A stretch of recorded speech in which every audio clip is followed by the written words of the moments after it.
vous? Avez-vous recommencé à porter le masque dans les lieux publics? La recommandation de la santé publique va-t-elle assez loin? Est-ce que ça va permettre d'éviter la circulation des virus? On fait le point retour avec notre spécialiste, Patrick Filion.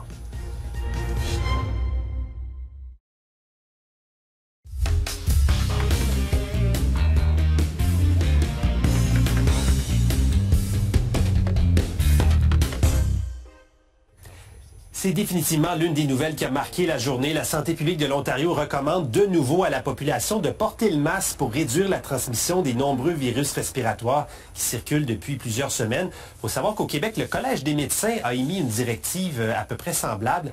Qu'est-ce que ça veut dire tout ça? Est-ce que ça va influencer vos habitudes, vos comportements? On va en parler avec Patrick Filion, microbiologiste et professeur au Cégep de l'Outaouais. Bonsoir, M. Filion.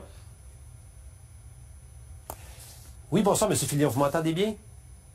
Oui, je vous entends. OK, parfait. Excusez-moi, on ne vous entendait pas. Là, c'est parfait, c'est rétabli. Bon, port du masque fortement recommandé, mais pas obligatoire. Compte tenu des problèmes qu'on voit dans les hôpitaux, est-ce que c'est suffisant? Est-ce que vraiment ça va nous aider à limiter la propagation des virus, selon vous?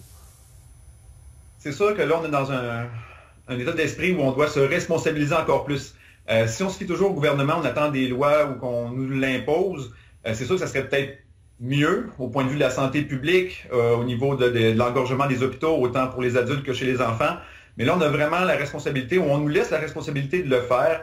Donc, idéalement, là, on le voit, là, tous les virus qui circulent présentement, ce sont des virus respiratoires. Et le moyen le plus simple, relativement économique, de contrer une bonne partie de ces virus-là ou de ces transmissions-là, c'est le port du masque.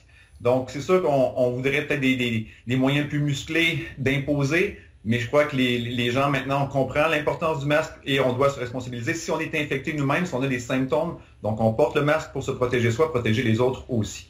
Parce que politiquement, ça serait autre chose. Là. On sent que les gouvernements ne veulent pas remettre de restrictions en place, même si, comme vous dites, peut-être que ça serait bénéfique.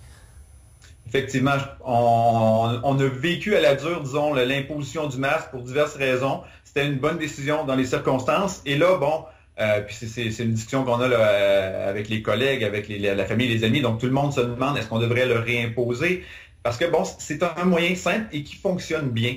Et là, on voit plein de virus qui circulent. Donc, est-ce qu'on devrait le réimposer? Peut-être. Mais je crois que c'est ça, on a un petit peu peur de la réaction du public. Je peux comprendre des gens qui sont un petit peu exaspérés de la situation. Mais les virus n'attendent que ça, que l'on baisse notre garde et que la propagation se multiplie. Donc, c'est une chose à considérer. C'est quelque chose de simple.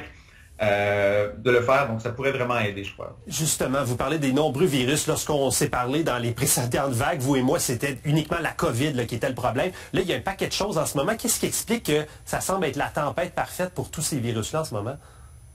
Oui, mais la tempête parfaite, elle a déjà commencé à la fin de l'été, donc on voyait déjà une recrudescence du nombre de cas de VRS, le virus respiratoire syncytial, qui est un virus qui affecte particulièrement les jeunes enfants. Donc, contrairement à la COVID, où on voyait que c'était plus une tendance vers les personnes plus âgées, le VRS va provoquer des problèmes respiratoires chez les jeunes enfants. Donc, on a vu une certaine baisse du nombre de cas dans les dernières années grâce à pas grâce, mais en raison de la pandémie. Donc là, on semble avoir tous ces enfants-là qui tombent malades en même temps. Donc, on a le VRS qui arrive plus tôt qu'à la normale. Normalement, on devrait le voir comme la grippe un petit peu en décembre, janvier, février. Mais là, il est déjà présent. Donc, les hôpitaux sont déjà surchargés, hôpitaux pour enfants. On a le virus de la grippe, on n'y échappe pas à chaque année, on connaît le refrain. Donc, on suggère aux gens de se faire vacciner à chaque année contre la grippe, les différentes variants de souches grippales. Mais là, s'ajoute à cela tous les variants de la COVID, donc là, on a BA4, BA5. Donc là, on a une espèce de combinaison de virus respiratoires, donc qui se transmettent tous de la même façon. Et on a des conséquences maintenant dans les hôpitaux. Je reviens au masque. Qui devrait porter le masque dans les endroits publics et dans quelles circonstances? Qu'est-ce que vous en pensez? Oui, je dirais idéalement tout le monde, mais je ne vais pas me faire tirer des tomates en disant ça. Mais clairement, les personnes, par exemple, qui sont plus âgées, les personnes qui ont une condition déjà préexistante de diabète, problèmes respiratoires, d'asthme ou autres, les personnes qui sont immunosupprimées, clairement, devraient porter un masque. Donc, avec le retour, encore une fois, bon, c'était quand même quelques semaines, quelques mois qu'on est à l'école, le retour au travail, donc les gens sont plus près les uns des autres. Très bonne idée aussi là, de porter le masque, parce que bon, il y a une proximité avec les gens. Donc, tous les gens aussi qui travaillent avec les personnes qui sont vulnérables. Donc, même si moi, par exemple, je suis à un âge où je suis peut-être moins ciblé par certains virus, où je vais être moins affecté gravement. Mais si je suis en présence ou en contact avec des personnes qui, elles, le sont vulnérables, bien par respect et pour les protéger, donc ça serait bien de porter le masque à ce moment-là aussi. Là, on peut se faire vacciner contre la COVID, contre la grippe aussi. Qu'est-ce qu'on sait de l'efficacité du vaccin contre la grippe? Est-ce que ça nous protège vraiment contre la souche qui circule abondamment en ce moment?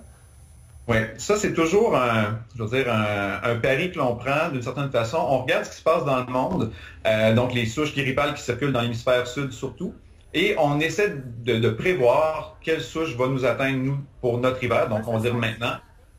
Donc ce qu'on va faire, c'est produire des vaccins qui sont ou quadrivalents, donc qui ont plusieurs souches du virus, et on espère effectivement que ce soit ces souches-là qui vont nous protéger. Donc si effectivement ce sont les bonnes souches, on devrait avoir une protection qui est très bonne.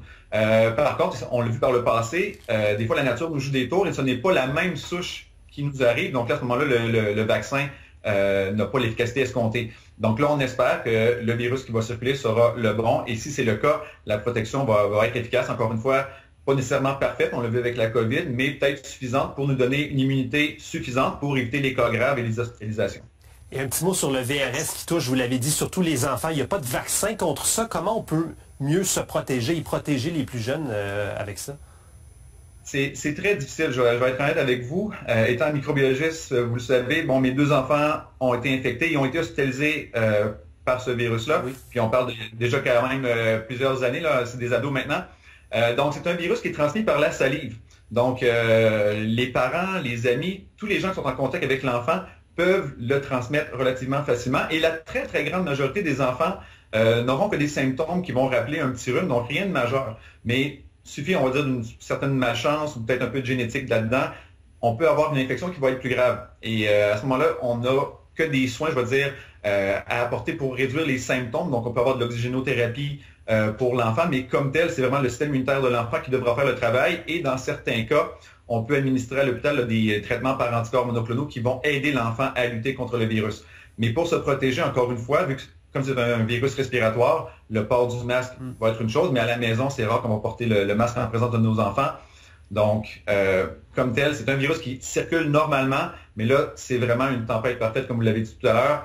Tous les enfants semblent l'attraper en même temps. C'est ce qui cause beaucoup de problèmes présentement, mais c'est un virus normalement là, qui circule et on n'en parle pas autant parce que les cas sont plus répartis d'année en année. Mais là, on a vraiment là, une explosion du nombre de cas qui est assez exceptionnelle en raison de ce qu'on a vécu avec la pandémie par le passé. Et c'est pour ça qu'on voit des recommandations à nouveau de porter le masque aujourd'hui. Patrick Filion, toujours très éclairant de vous parler. Merci beaucoup d'avoir été là avec vos conseils. Toujours un plaisir. Vous avez une idée de reportage pour le téléjournal, des commentaires, des suggestions, écrivez-moi. Je vous invite également à suivre notre page Facebook, ici, Ottawa-Gatineau.